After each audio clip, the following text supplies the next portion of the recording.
Evangelio de Juan, capítulo 5.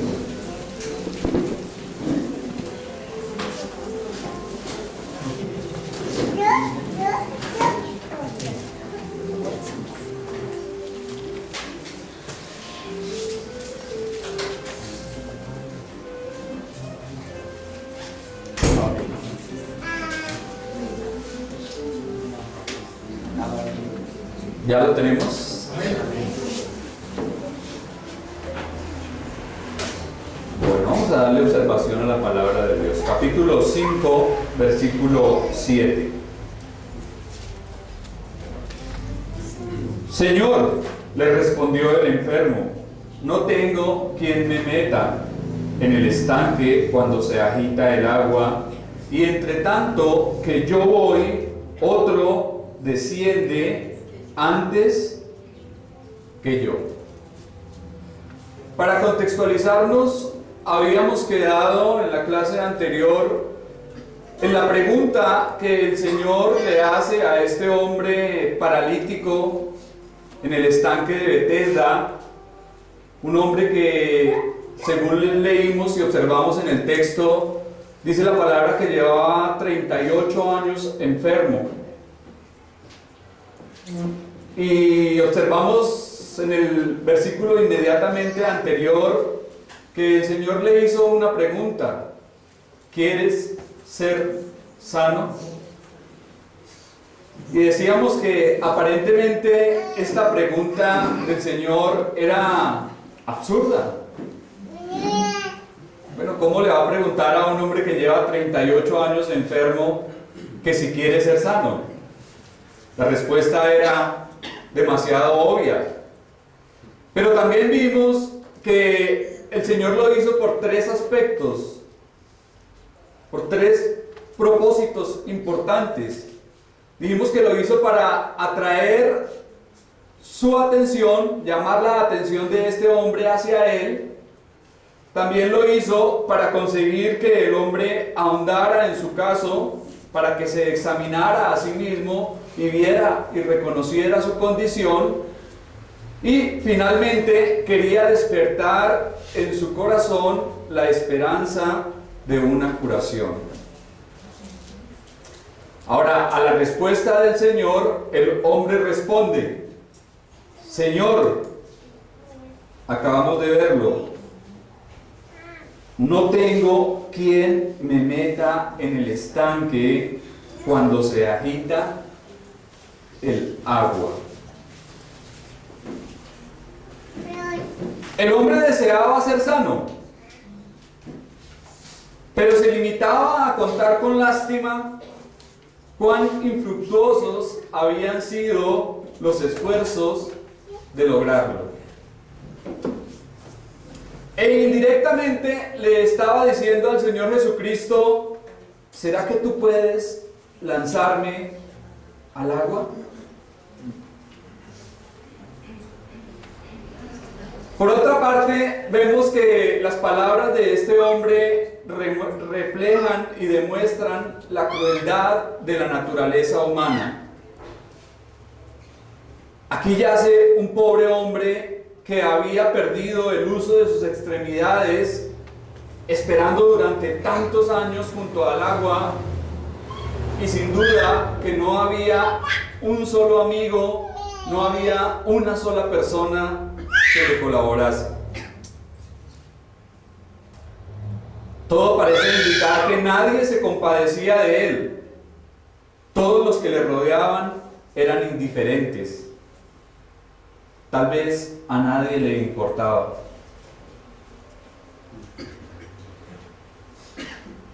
Cuanto más vivimos en la tierra, más constataremos que estamos en un mundo muy egoísta, y que los enfermos y afligidos no tienen a nadie en momentos de necesidad.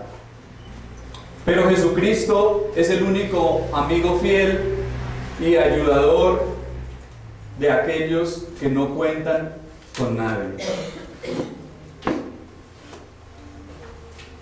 Qué triste es depender de las personas y no confiar en el Señor.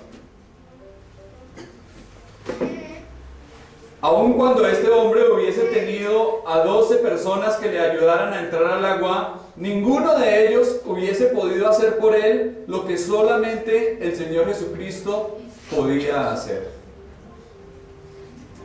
Este hombre miraba a la humanidad para que le ayudara a ganar esa despiadada carrera hacia la cura.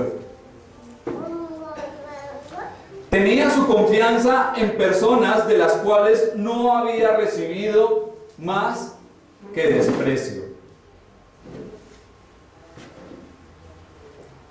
Jeremías capítulo 9 encontramos un versículo que dice: guárdese cada uno de su compañero y en ningún hermano tenga su confianza. ¿Por qué la Biblia nos manda a que no debemos confiar en hombre alguno? La palabra lo dice. Maldito el hombre que confía en el hombre. Así es. Si miramos a los hombres, lo único que hallaremos serán desplantes, tristezas y pesares. Pero si observamos a Cristo y solo a Él, no seremos defraudados. Veremos su gracia. Qué tremendo contraste el que tenemos aquí. El paralítico, al igual que los demás enfermos, tenían todo su énfasis, toda su confianza, toda su concentración en lo que ocurría en ese estanque y alrededor del agua. Pero no se percataban de que con ellos estaba el Señor y Dios, el dueño de la vida. Ellos estaban allí mirando el agua y esperando en qué momento era agitada para que el que primero se lanzara, ese era sanado. Pero no se daban cuenta que entre ellos estaba el Señor omnipotente, quien podía realmente ayudarles. ¿Cuántas cosas nos distraen y hacen que dejemos de mirar al Señor Jesucristo? ¿Cuántas cosas se convierten para nosotros en la vida en una distracción? Y hacen que apartemos nuestros ojos y nuestra mirada del Señor. Y tal vez nos sucederá como al apóstol Pedro, ¿recuerdan? ¿Qué le pasó a Pedro cuando estaba allí en la tempestad y Jesús le dijo: ven? Pero si quitó la mirada del Señor, se hundió. Apenas él quitó su vista del Señor, apenas quitó la mirada del Señor Jesucristo, dice la palabra que empezó a sumergirse. Y así ocurre en la vida. Cuando quitamos la mirada del Señor, seguramente nos ahogamos en muchas cosas.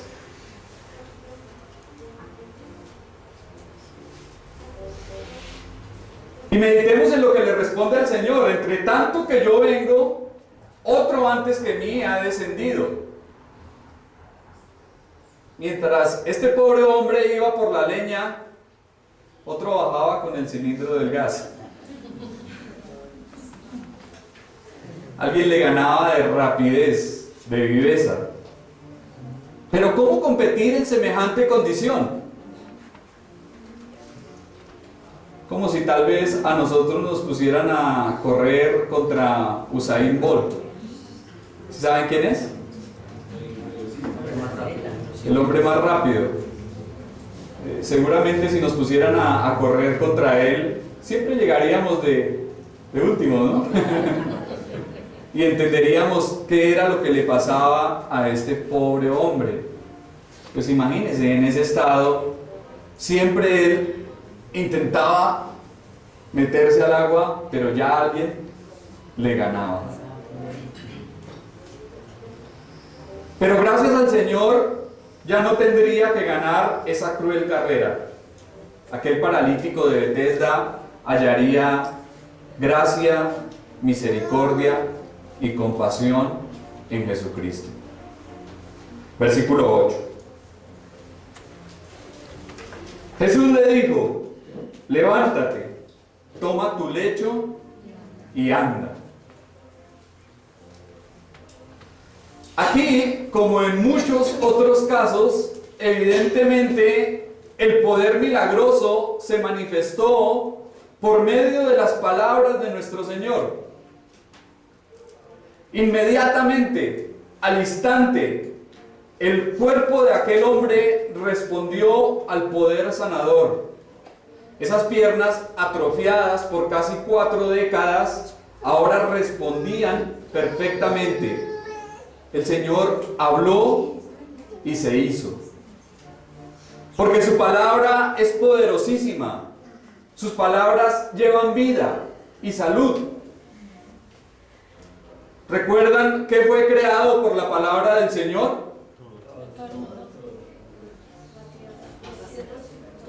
Dice que por la fe entendemos haber sido constituido el universo por la palabra de Dios, de modo que lo que se ve fue hecho de lo que no se veía. Es decir, que por la palabra poderosa del Señor las cosas fueron creadas, fueron hechas, y por esa palabra también subsisten.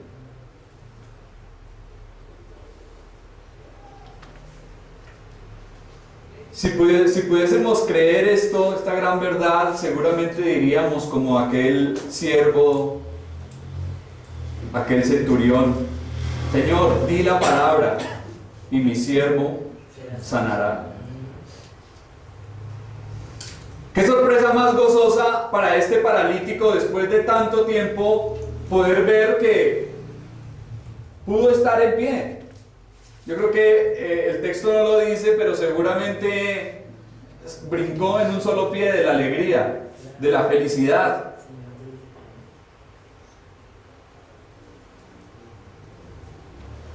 Ahora vemos aquí que los mandatos del Señor, cuando Él espera, cuando alguna persona espera algo de Él, el Señor les demanda que respondan en obediencia y fe.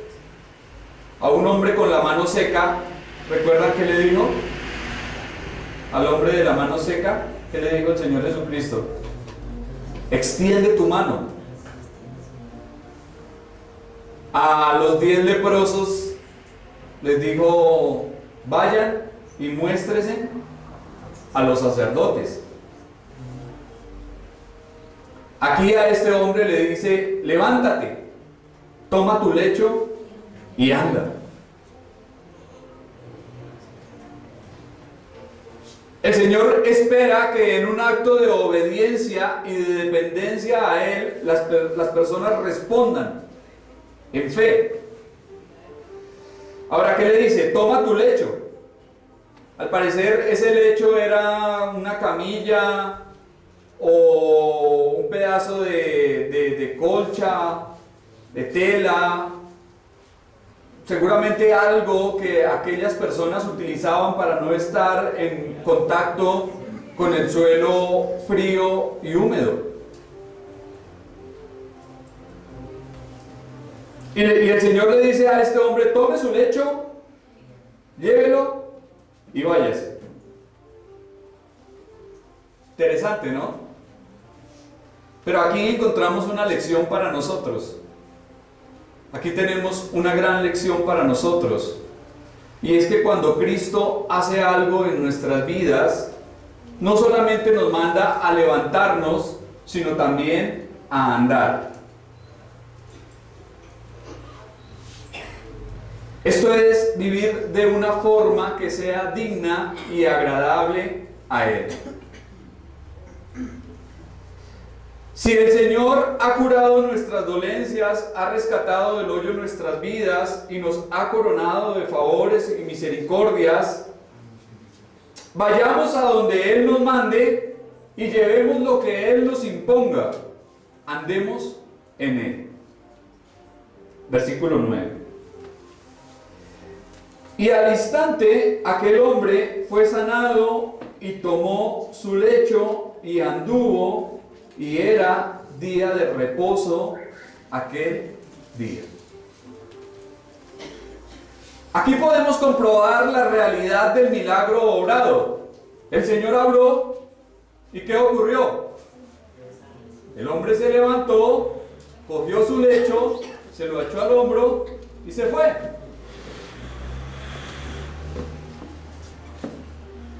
El Salvador nunca manda a nadie a hacer algo sin darle la capacidad para hacerlo. Repentinamente este hombre se encontró fuerte y capaz de valerse por sí mismo. Solo el poder divino le capacitó para que esas extremidades atrofiadas por tanto tiempo recobraran la vida y el movimiento. Fue fácil para nuestro Señor proporcionar instantáneamente nuevos músculos, nuevas fuerzas, nuevos tendones, darle vida a esas piernas que estaban muertas. Cuando Cristo habló, nuevas fuerzas irrumpieron en el cuerpo del paralítico. Ahora vemos que no fue algo gradual, fue algo instantáneo, fue algo inmediato, ipso facto. ¿Saben qué significa? He escuchado por ahí a algunos decir ipso facto. No es ipso facto, es ipso facto. Esto es en el acto.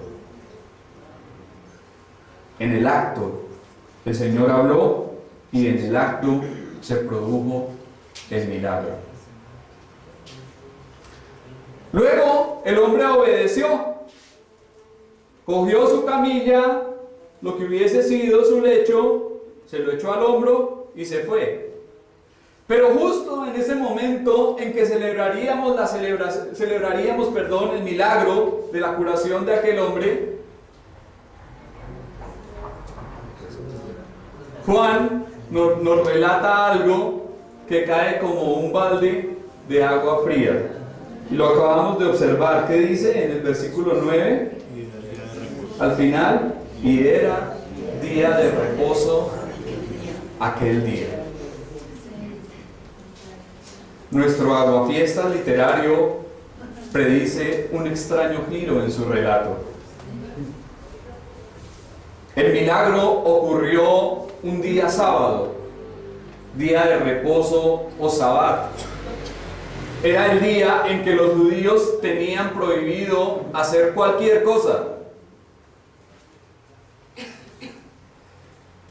Y Jesús obró un milagro de manera intencional, con el propósito deliberado de violar las ideas y las costumbres que ellos habían establecido como mandatos divinos.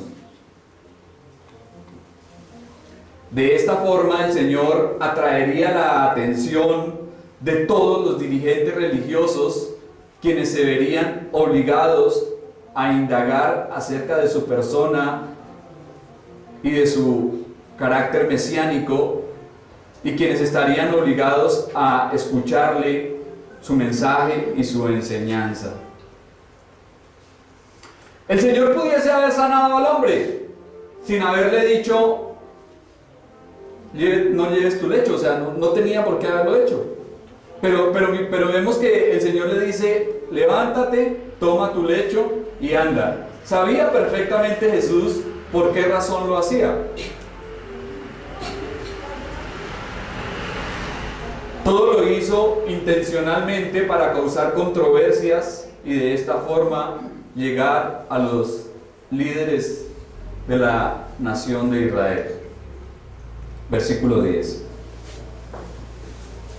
Entonces los judíos dijeron a aquel que había sido sanado: es día de reposo, no te es lícito llevar tu lecho.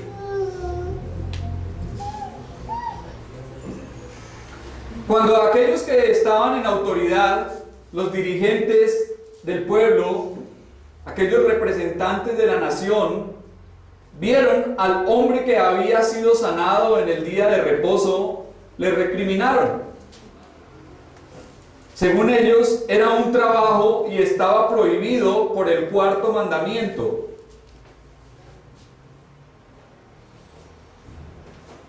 Y digo según ellos porque esto eran leyes y normas establecidas por los hombres, mas no por Dios. Una cosa era en el día de reposo llevar mercancía de un lugar a otro. Pero a este pobre hombre que por tanto tiempo había estado enfermo y Jesús sanó, tomar su objeto personal y cargarlo, ¿sería que estaba infringiendo la ley de Dios? ¿Qué creen? Pero mire estos religiosos hasta dónde llevaron la ley. Ellos se apegaban a la letra de la ley, pero se olvidaban del espíritu de la misma. Llevaron los mandamientos de Dios a un punto en el que Dios nunca lo ordenó. Dios nunca quiso que fuese de esta forma.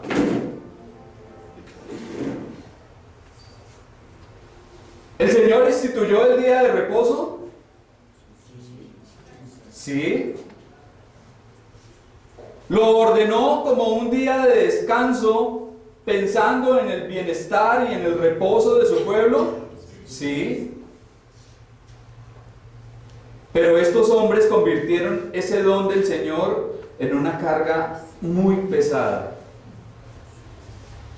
Y en una ocasión para criticar y resaltar su supuesta espiritualidad y superioridad moral. Todos los hombres tenemos la tendencia a ser religiosos.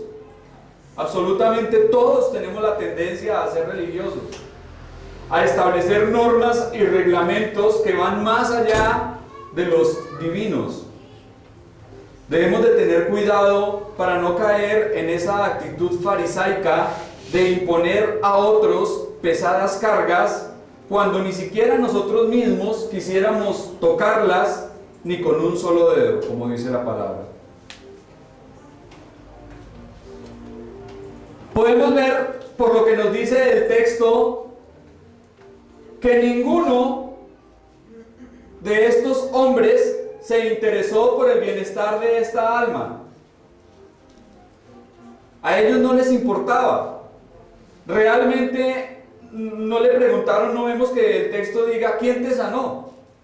Porque no les importaba la salud de él. ¿Quién te dijo que tomaras tu lecho en el día de reposo? ¿Quién te mandó a infringir y a violar nuestras sagradas y respetuosas normas?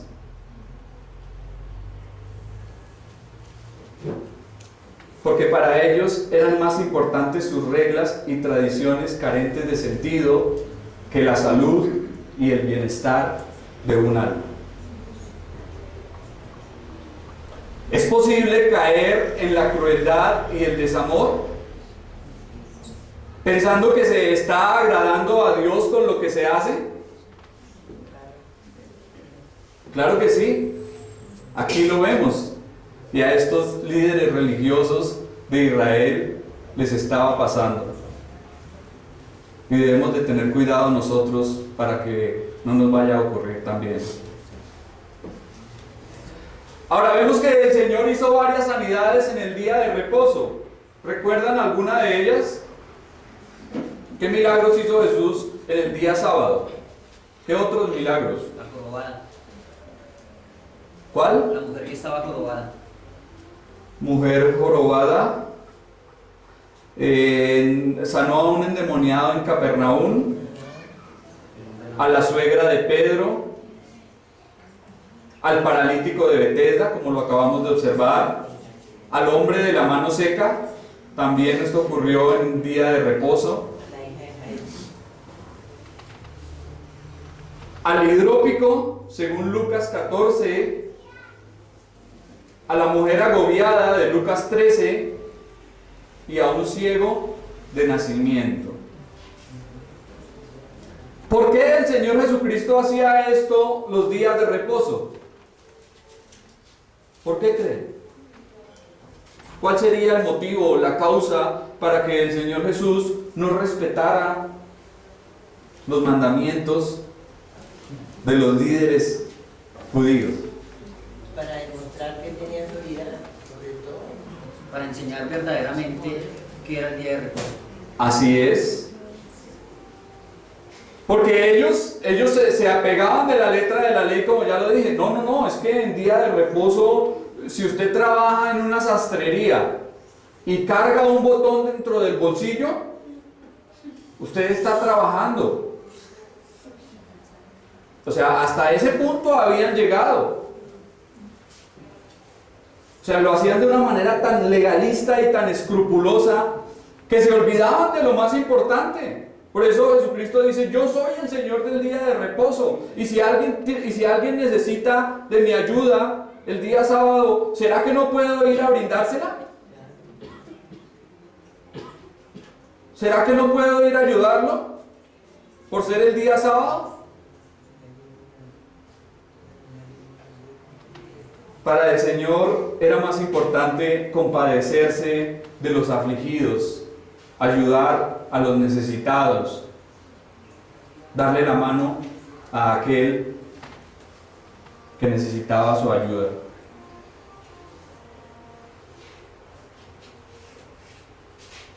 El Señor Jesucristo resumió la ley en una sola palabra. Toda la ley: amor. Amor a Dios y amor al prójimo. Pero si decimos observar la ley de Dios y le dejamos de amar a Él sobre todas las cosas, el primero y el más grande de los mandamientos, ¿en qué estamos?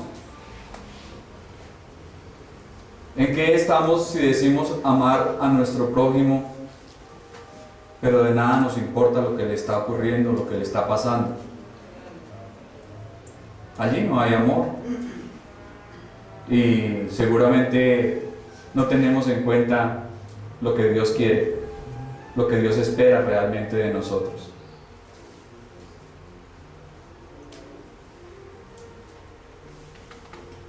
Ahora, si se trata de cumplir la ley, ¿quién cumplió la ley perfectamente? ¿Quién ha cumplido la ley perfectamente? Señor Jesucristo. Perfecto, santo, puro, sin mancha, como ningún otro. Mientras que aquellos que se escudaban en la ley eran unos malvados y corrompidos, como lo acabamos de observar. Versículo 11.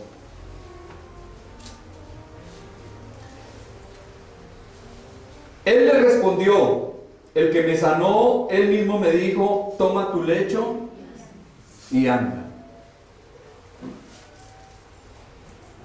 El hombre que había sido sanado dio una respuesta simple: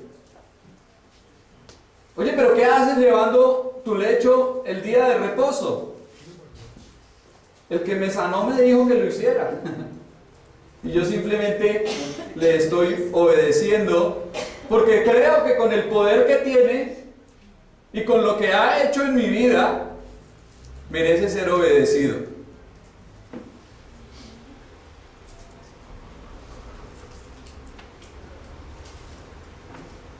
Ciertamente debía obedecer al Señor.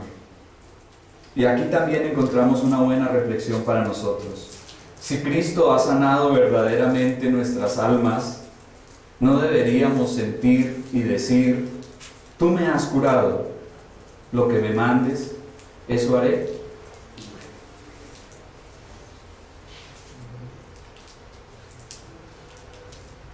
Notemos que al decir el que me sanó, este hombre no tenía muy claro quién fue Jesús. No lo sabía muy bien. Para él dice: bueno, el que me sanó, y demuestra en sus palabras algo de agradecimiento.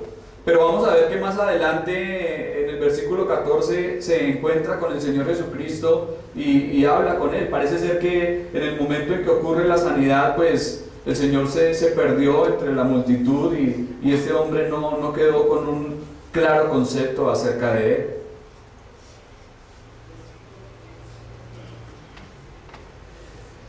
La ley rabínica decía literalmente que si uno transportaba cualquier cosa de un lugar público a una casa en el día de reposo debería ser muerto a pedradas.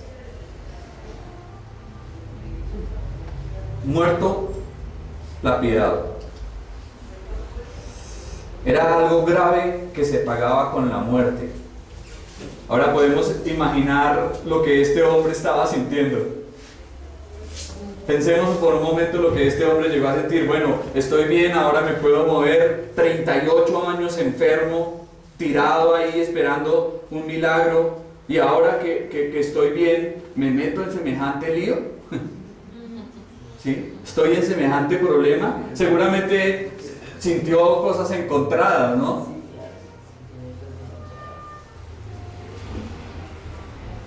Por una parte podía caminar y moverse normalmente, pero por la otra estaba siendo hostigado y atacado por estos líderes religiosos, a quienes poco y nada les importaba que estuviese bien. Versículo 2. Entonces le preguntaron: ¿quién es el que te dijo, toma tu lecho y anda? Como ya lo dije, en lugar de preguntarle ¿quién te sanó?, le preguntaron: ¿quién te dijo que llevaras tu lecho? Qué gran maldad y malicia la de estos judíos. Cualquier persona normal por lo menos se hubiese interesado un poco en la curación del hombre. Al haber escuchado decir el que me sanó, por lo menos hubiesen dicho: ¿cómo así? ¿Estabas enfermo? Pero eso no les importaba. ¿Quién fue el que te dijo, toma tu lecho? Ellos buscaban las bases para acusar, pues veían una potencial amenaza a su autoridad y legalismo.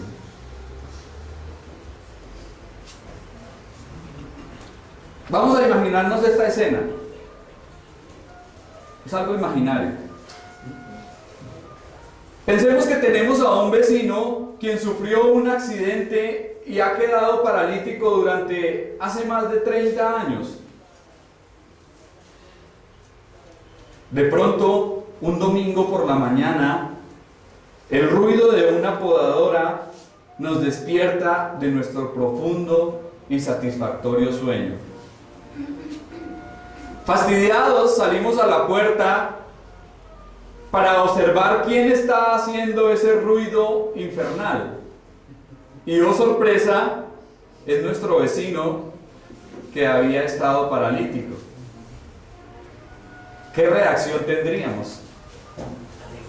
¿Qué haríamos nosotros? ¡Oh! ¡Eres tú! ¿Estás bien? ¡Qué alegría!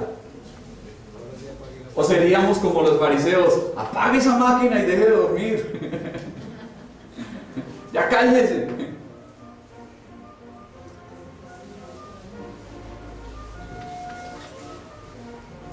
En lugar de buscar al sanador y obrador de milagros, en lugar de buscar al Señor que le hizo bien a esta alma necesitada, estos líderes religiosos estaban en busca de alguien revoltoso que quebrantaba su tradición. ¿Cuántos hay como ellos? Que en lugar de considerar las cosas buenas, siempre se centran en lo malo y en lo negativo. Una prueba que hacen algunos psicólogos es que cogen una hoja en blanco y le colocan un punto en el centro y le preguntan a la persona: ¿qué ve aquí usted? Y muchos dicen: un punto negro. Entonces le dicen: bueno, ¿pero qué? ¿No ve la hoja? Hay una hoja en blanco y usted se está enfocando solamente en el punto negro. ¿No está viendo la hoja?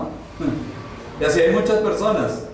Solamente se detienen a mirar lo malo, a mirar las faltas, a mirar lo negativo, pero no pueden observar las cosas buenas que hay detrás también.